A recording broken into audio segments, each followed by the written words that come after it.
1025 chapters के बाद one piece में आ गया है वो लेजेंडरी सीन जिसका हर किसी को इंतज़ार था।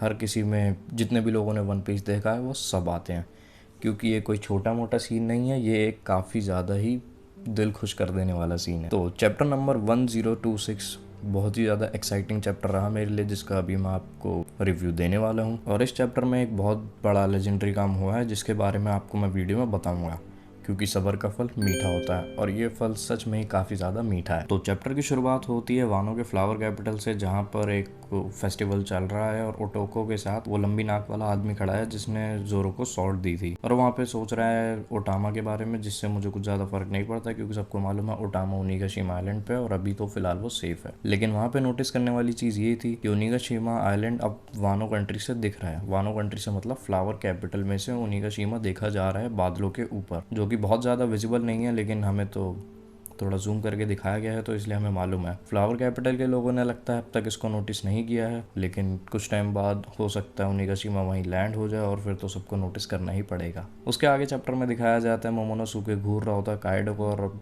काइडो को देख के मोमोनोसुके काफ़ी सीरियस हो गया होता है। पहले कितना डरा हुआ होता है मोमोनोसुके सबको याद ही होगा। और ओनिगाशिमा आइलैंड के रूफ टॉप पे से उनके जो ओनिगाशिमा आइलैंड पर एक जो मैसेंजर वाला क्रिएचर है जिसके चेहरे पे कागज़ पे आँख बनी हुई है, वो वहाँ पे सबको डिटेल्स दे रहा है। ओनिगाशिमा आइलैंड पर अनाउंसमेंट होती रही है कि वहाँ क्या हो रहा है, कैसे हो रहा है। वैसे तो मोमोनोसुके को लगभग सबने देख ही लिया है कि वो कैसे ओनिगाशिमा के अंदर से गया, लेकिन ये अनाउंसमेंट जैसी वहाँ होती जा रही है सब सोच रहे हैं कि ये पिंक ड्रैगन कौन है। पिंक ड्रैगन के बारे में कोई इन तो सोच ही रहा है कि जो भी हो है तो वो दुश्मन ही। आगे काइडो पिंक ड्रैगन पे यानी मोमोनोसुके पर एक हमला करता है मुंह खोल के। जैसे ही काइडो ने यहाँ पर अपना मुंह खोला था उस भी फायर ब्रेथ के लिए, तो मुझे ऐसा लगने लगा था कि कहीं मोमोनोसुके भी ऐसा तो नहीं कर दे, लेकिन ओडा की मेहरबानी की वजह से उसने ऐसा नहीं किया, क्योंकि अगर मोमोनोसुके एकदम से कितना पावरफुल अटैक कर देता तो मुझे बहुत ज़्यादा हैरानी होती और बहुत ज़्यादा मैं डिसअपॉइंट भी होता वन पीस स्टोरी से। लेकिन मोमोनोसुके ने ऐसा कुछ नहीं करा। मोमोनोसुके ने क्लियरली उस अटैक को डॉज कर लिया और लूफी मोमोनोसुके के सर के ऊपर अब भी बैठा हुआ है। तभी वो गियर फोर्थ में आता है और एलिफेंट गन से काइडो को नीचे घूसा मारता है, जिससे काइडो का मुंह जमीन की तरफ जा रहा होता है और मोमोनोसुके से वो कहता है कि काइडो को बाइट करे। मोमोनोसुके अपना पास्ट याद करते ही कैसे काइडो ने ओडिन को मार दिया था और उसकी फैमिली को पूरा तबाह कर दिया। वानो कंट्री काइडो की वजह से तबाह हो गई, ये सोच के मोमोनोसुके काफ़ी ज़ोर से काइडो काटता है, जो देख के मुझे थोड़ा पेनफुल लग तो रहा था, लेकिन वो पेनफुल नहीं था।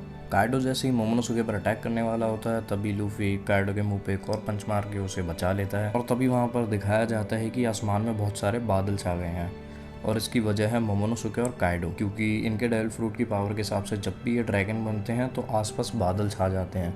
और ये चीज़ काइडो की तो हमने देख ही लिया है। काइडो ने अपने बादलों की वजह से ही ओनिगाशिमा आइलैंड को उड़ा दिया, जो कि बहुत बड़ी बात है। और जहाँ तक है मोमोनोसुके का गोल भी यही है कि वो ओनिगाशिमा को लैंड करने से रोक सके, लेकिन ये गोल काफ़ी ज़्यादा मुश्किल है। मुझे बहुत कम उम्मीदें हैं कि मोमोनोसुके उसे रोक पाएगा, लेकिन ऐसा हमेशा दिखाया ही जाता है कि अच्छाई की जीत होती है, तो हो सकता है मोमोनोसुके उसे लैंड होने से रोक ले। पहले तो हमें कोई फ़र्क नहीं पड़ा था कि आसमान में बादल छा गए, क्योंकि हमें क्या लग रहा था उससे क्या ही फ़र्क पड़ जाएगा, लेकिन नेक्स्ट पेज पे उन्होंने दिखा दिया है कि उससे बहुत ज़्यादा मेजर फ़र्क आया है। इनोराशी और नेकोमोमोशी जो कि मिंग्स हैं, वो अपनी स्लूगन्स फॉर्म में थे मून की वजह से ही। जैसे ही आसमान में बादल छा गए, मून ढक गया और वो नॉर्मल अपनी स्टेज में आ गए, तो उनके पास जो एक एडवांटेज था वो एडवांटेज कम्प्लीटली उनके यहाँ से चला गया है।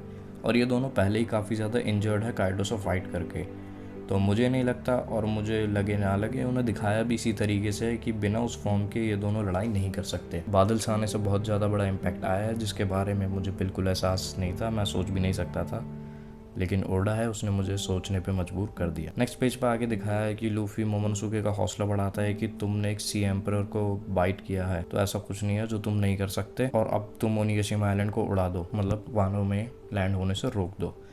ये चीज़ें सारे लोग वहाँ पे सुन रहे होते हैं, क्योंकि मैंने आपको पहले ही बताया था उनका जो मैसेंजर है जिसके मुंह पे कागज़ पे आँख बनी हुई है, वो सारी चीज़ें वहाँ पे अनाउंस कर रही है कि करंटली बैटलफील्ड पे क्या चल रहा है।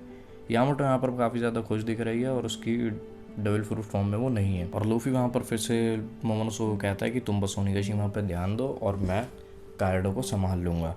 और वहाँ पे काफ़ी तेज़ चिल्ला के कहता है कि मैं पक्का यहाँ पर जीतूँगा। और ये सुन के सारे लोग ओनिगाशिमा पे खुशी की लहर छा जाती है कि लूफी जिंदा है और मोमोनोसुके, क्योंकि समुराइज को तो मोमोनोसुके से फ़र्क पड़ता है। बिग मम्मी सुन के हंसती है और ट्रफल कार्लो और किड वही अपने टेंशन में, क्योंकि उनकी एक इंटेंस बैटलफील्ड चल रही है।